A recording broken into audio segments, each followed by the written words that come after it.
வாகன கடன்ன்ற பேர்ல பல மோசடிகள் இப்போ இந்தியால நடந்துட்டு வருது. அதனால வாகன கடன்னா என்ன, அது எப்படி வழங்கப்படுது, அதை வாங்குறதுக்கான தகுதிகள் என்னென்ன ஆவணங்கள் வழங்கணும், கடன் வழங்கும் நிறுவனத்தை எப்படி தேர்வு செய்யணும்ன்ற முழு விவரங்களை இன்னைக்கு எபிசோட்ல பார்க்கலாம். கட்டுமானத்தின் வலிமை, கட்டிடங்களின் பாதுகாப்பு, ஸ்ரீ துர்கா டிஎம்டி கம்பிகள். இன்னைக்கு இந்தியால ஏராளமான வாகனங்கள் சாலையில ஓடுது.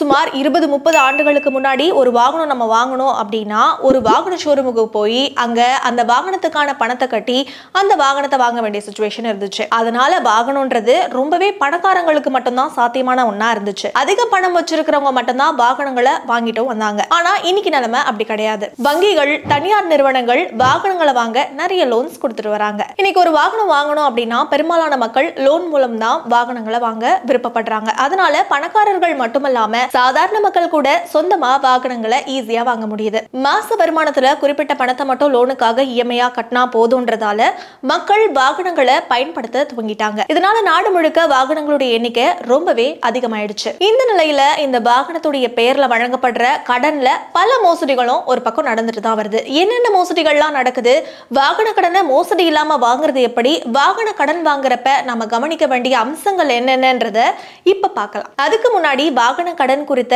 சில அடிப்படையான விஷயங்களை பார்க்கலாம். வாகன கடன்ன்றது ஒரு வங்கி இல்லனா தனியார் நிறுவனம் ஒரு குறிப்பிட்ட நபருடைய வாகனத்துடைய மதிப்புக்கு தகுந்த மாதிரி அந்த நபருக்கு கடனா வழங்குற பணம் தான் வாகன கடன். இந்த வாகன கடனை வாங்கிய நபர் குறிப்பிட்ட நிறுவனம் இல்லனா வங்கிக்கு மாத தவணை முறையில வட்டியோட சேர்த்து வாங்கிய பணத்தை திரும்ப செலுத்தணும். வீட்டு கடன், நகை கடன் எப்படியோ அப்படிதான் வாகன கடனும் கொடுக்கப்படுது. எந்தெந்த வாகனங்களுக்கு கடன் வழங்கப்படுது? பொதுவா எல்லா விதமான வாகனங்களுக்கும் கடன்ன்றது வழங்கப்படுது. ஸ்கூட்டர், பைக், கார், கமர்ஷியல் வாகனங்கள், பஸ், லாரி, கனரக வாகனங்களுக்கும் கடன் வழங்கப்பட்டு தான் வருது. இதுல ஒவ்வொரு நிறுவனம் இல்லனா வங்கி ஒவ்வொரு பாலிசியை வச்சிருக்காங்க. அதன்படி கடன் வழங்குற நிறுவனமே எந்த வாகனங்களுக்கு கடன் வழங்கலாம்ன்றத முடிவு செஞ்சு டிசைட் பண்ண முடியும். வாகன கடன் வாங்குறதுக்கு என்னென்ன தகுதி? ஒருத்தர் வாகன கடன் வாங்கணும் அப்படின்னு நினைச்சாருன்னா அவரு ஃபர்ஸ்ட் இந்திய குடிமகனா இருக்கணும். 18 இருந்து 75 வயதுக்குட்பட்டவராகவும் இருக்கணும்.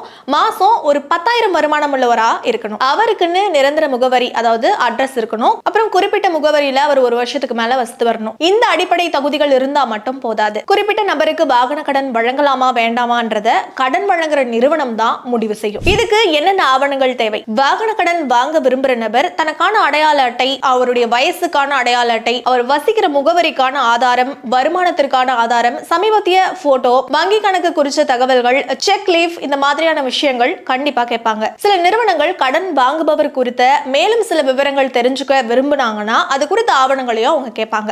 எவ்வளவு கடன் கொடுப்பாங்க? பொதுவா ஒரு வாகன கடன் வழங்கப்படுறப்ப கடன் வாங்குறவருடைய தகுதியை பொறுத்து எவ்வளவு கடன் வழங்கப்படும்ன்றத கடன் வழங்குற நிறுவனம் இல்லனா வங்கி முடிவு செய்யும். குறிப்பிட்ட நபருடைய வருமானம், அவர் ஏற்கனவே வாங்கியிருக்கிற கடன் விவரங்கள், இதுக்கு முன்னாடி அவர் கடனை எப்படி அடைச்சாரு, இந்த மாதிரியான தகவல்களை வச்சுதான் கடன்ன்றது கொடுக்க முடிவு செய்யப்படுது. பெரும்பாலும் வாகனத்துடைய மதிப்புல 80% கடன் வழங்கப்படுது. சில வாடிக்கையாளர்களுக்கு 100% கூட வழங்கப்பட நிறையவே வாய்ப்பு இருக்கு. இந்த லோன் செயல்பாடு எப்படி நடக்கும்? ஒருத்தர் அவருக்கு வாகன கடன் வாங்கணும் அப்படின்னு விண்ணப்பிச்ச உடனே குறிப்பிட்ட நிறுவனம் அவருடைய சிபில் ஸ்கோரை கணக்கிடும். அந்த சிபில் ஸ்கோரை வச்சு அவருடைய கடன் விவரங்களை தெரிஞ்சுக்கலாம். அதுக்கப்புறமா அவருடைய வருமானத்தை கணக்கிட்டு குறிப்பிட்ட நபரால எவ்வளவு மாத தவணை கட்ட முடியும்னு கணக்கிட்டு குறிப்பிட்ட மாத தவணை வரா மாதிரி எவ்வளவு கடன் வழங்கலாம்ன்றத கணக்கிட்டு இந்த கடன் தொகையை கொடுக்கறதுக்கு முடிவு பண்ணுவாங்க.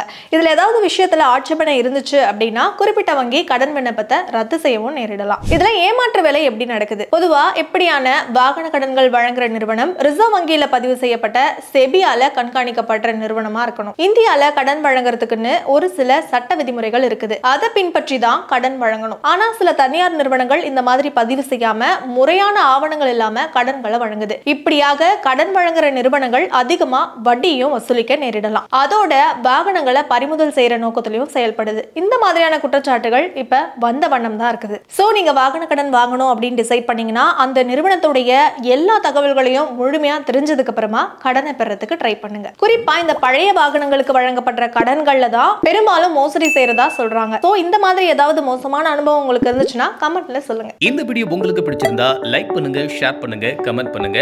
மறக்காம பெல் பட்டனை கிளிக் பண்ணிட்டு சப்ஸ்கிரைப் பண்ணிடுங்க.